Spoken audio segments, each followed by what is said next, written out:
O que mudou nos últimos anos no mountain bike? Quais foram as grandes diferenças e quais foram as grandes evoluções? Se você ficou curioso sobre esse assunto, fica comigo até o final do vídeo e descubra. Eu sou o Cássio Lima e essa aqui é a Escola para Ciclistas. Bom, nos últimos anos o mountain bike cresceu muito e nesse crescimento todo a gente viu uma evolução gigante de tecnologias entrando no mercado. Para quem está há menos tempo, quem pegou essa última fase, vamos colocar assim, já está acostumado com algo que teoricamente algum tempo atrás não era tão natural. Bom, vamos primeiro de tudo falar da geometria, né, galera? Quem viveu o mountain bike dos anos 90, início dos anos 2000, sabe que a geometria mudou muito, muito mesmo. Quando eu falo de geometria, eu falo de ângulos mais fechados, de bikes mais quadradas e, claro, de um mountain bike mais voltado principalmente na questão do endurance, né? Naquela época, nos anos passados, os ângulos de caixa eram bem mais fechados, os quadros eram bem mais retos e as bikes não tinham tanta aceleração assim. Hoje, atualmente, fazendo um paralelo, nós temos ângulos de caixas muito mais abertos, e mesmo para o mountain bike XC, né, isso é uma característica. As rabeiras, a parte de trás das bicicletas estão cada vez mais curtas e o reach, que é aquele meio termo onde fica o ciclista no meio do quadro, ganhou muito espaço. Para a gente trazer uma comparação muito normal, as bikes do passado serem com um ângulo de caixa de cerca de 73 graus, olhem só, 73. Hoje a gente fala de mountain bikes padrão no mercado com 66 graus de abertura, olhem só essa diferença, né? E essa rabeira mais curta é uma característica atual que faz, né, com que as bikes fiquem mais ágeis.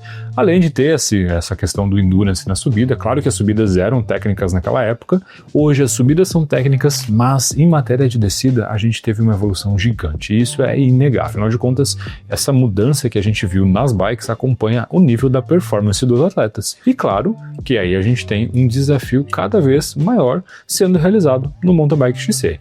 Se nós pegássemos um atleta dos anos 90, anos 2000 e colocasse ele hoje no mountain bike XC, ele vai dizer que o mountain bike XC hoje muito mais se parece com o downhill daquela época, que claro vai ganhar suas diferenças.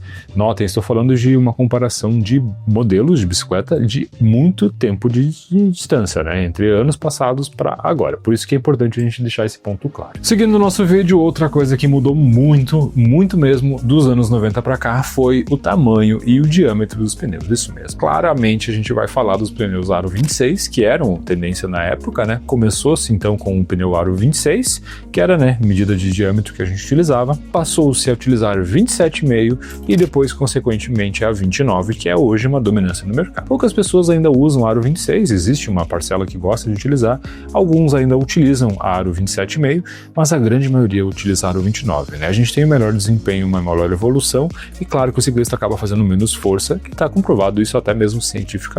Inclusive, né, recentemente eu vi matérias aí falando de aros tamanho 32 ou 34, não lembro exatamente, mas era um aro meio descomunal, até grande demais. Porém, essa mudança sim ocorreu de 26 para 27,5 e para 29, e não só essa questão, aros maiores, mas também pneus mais largos, isso mesmo. Mountain bike evoluiu muito com os pneus cada vez mais largos. Pneus que tinham medidas de 1,95 hoje são pneus de 2,4 até 2,45. Notem, olha a diferença. Além disso, as bikes do mountain bike dos anos 90 utilizavam-se muito de pneus com câmara, né? Ainda a utilização mais convencional.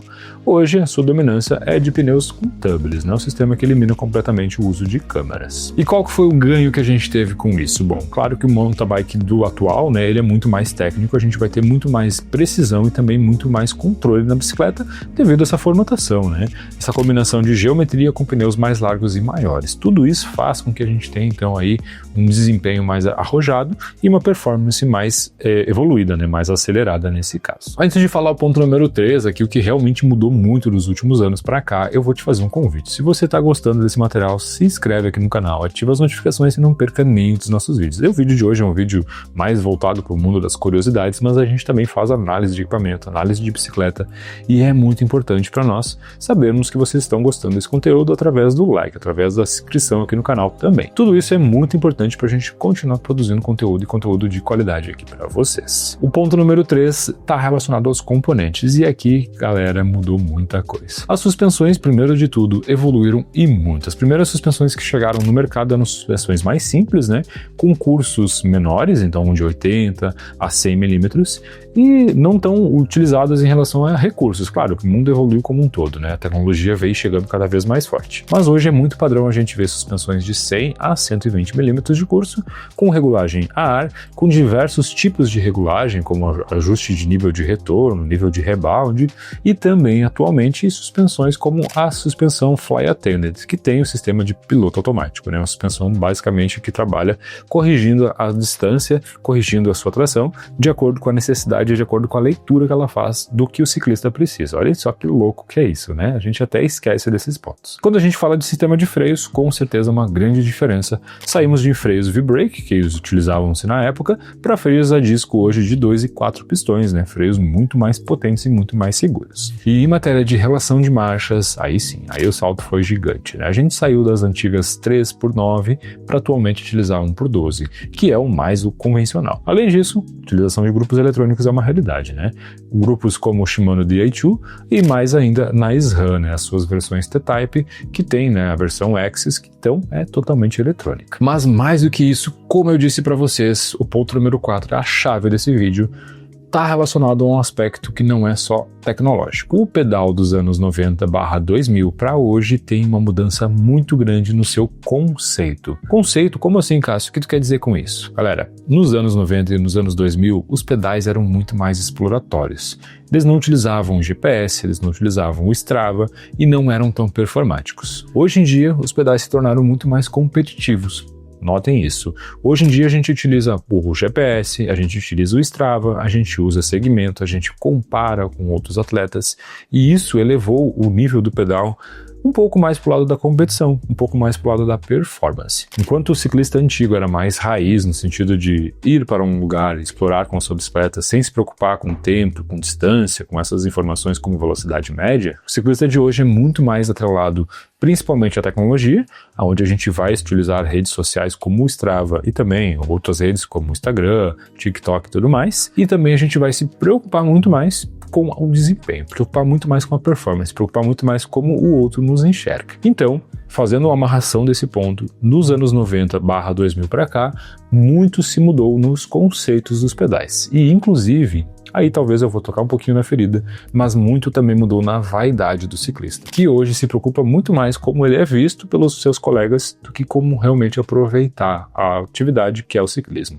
E esse é um ponto que talvez exija um pouco mais de cuidado. Se nos anos 90, anos 2000, o cara pegava a bicicleta para se divertir, muita gente hoje, infelizmente, pega a bike para fazer vídeo, ou para fazer média, ou para chamar atenção de uma maneira que às vezes não é tão legal assim, né? Qual a opinião de vocês sobre isso? Realmente é uma mudança que a gente viu cultural acontecendo entre a utilização da bicicleta dos anos 90 para cá, e essa mudança toda ela é benéfica ou ela pode ser maléfica em alguns pontos? Gostaria muito de ouvir a opinião de vocês. Se você quiser, deixa um comentário aqui embaixo escrevendo o que você acha, como era para você, como se você tá há mais tempo que eu, inclusive, né, nesse esporte, se você começou de pouco e não entende tudo isso que eu tô falando, se nunca passou por você um freio LX ou um sistema de marchas como era o do Shimano LX que trocava para cima e para baixo ao invés dos manetes. Olha só, muita coisa pode ser contada nesse vídeo, né? Não quero entregar a idade de ninguém, mas tenho certeza que tem gente que vai trazer informações muito legais sobre bicicletas de aço, bicicletas de crômulo e até mesmo bicicletas de titânio. Essas são algumas das mudanças que ocorreram no mountain bike desde os anos 90 até hoje, né? 2025 e a sua evolução. Se você gostou desse vídeo, se você gostou desse conteúdo, eu peço que você deixe o seu like, se inscreva aqui no canal e, claro, ative as notificações para não perder nem os nossos materiais. O vídeo de hoje era isso, galera. Valeu e até a próxima.